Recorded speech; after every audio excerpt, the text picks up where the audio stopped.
Kleber Ferreira, amigo dos amigos, vitória justa do Coritiba?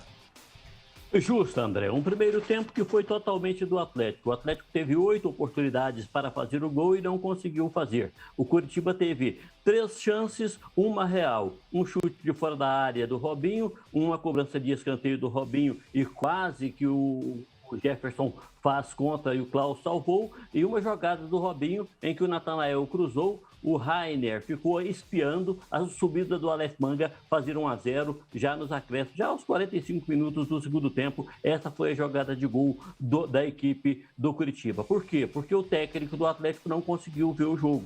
O Robinho estava participando do sistema de marcação do Coritiba. O técnico Guto Ferreira fez uma alteração, passou o Robinho para a criação. E a partir do momento que o Robinho foi passado para a criação, precisava de um volante do Atlético pegar o Robinho. E isso não teve, ele jogou sem marcação e fez a diferença no primeiro tempo, fez 1-0. Veio para o segundo tempo, o Atlético chegou, voltou com 2 alterações que nós julgamos conveniente. O Ricardinho não tinha condição de ficar no jogo mesmo, não tem condição de vestir a camisa do Atlético.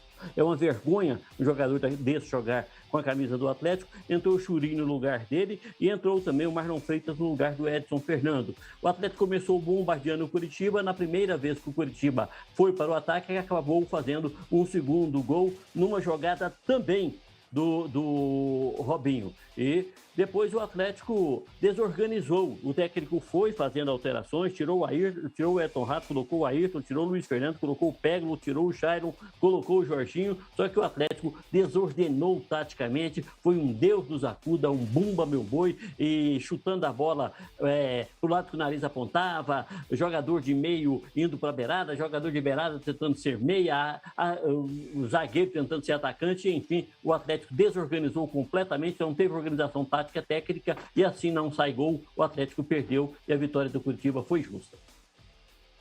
Kleber Ferreira, os melhores e os piores no Atlético nessa derrota hoje lá em Curitiba. William Maranhão foi um grande jogador, sem dúvida nenhuma, participou muito ativamente do jogo na cabeça da área, está entre os melhores do Atlético. Eu preciso considerar também que, apesar de ter saído muito exausto, o Chay não participou bem do jogo.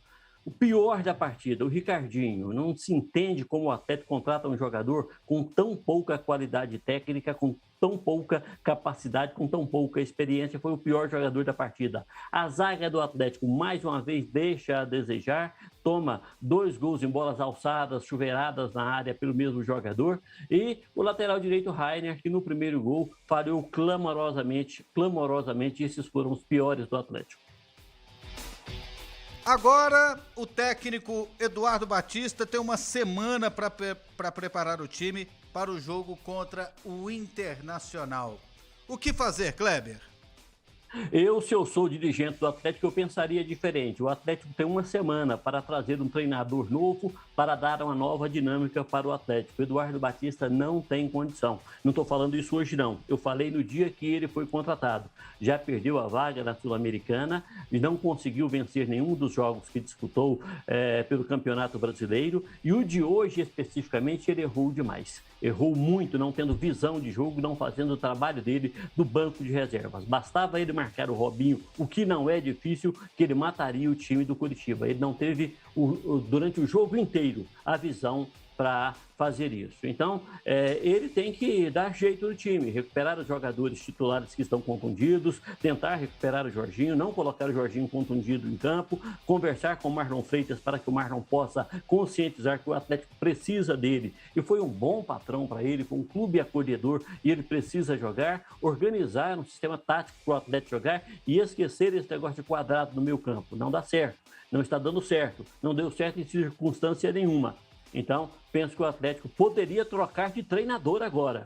Mas se não for trocar, o senhor Eduardo Batista tem uma semana para, pelo menos, pensar em jogar no 4-3-3 com o terceiro homem de ataque auxiliando no meio campo quando estiver sem a posse da bola, aí variando sem a posse da bola para 4-4-2. É isso que o Atlético precisa fazer. Mas não acredito que o Eduardo Batista tenha competência para fazer isso.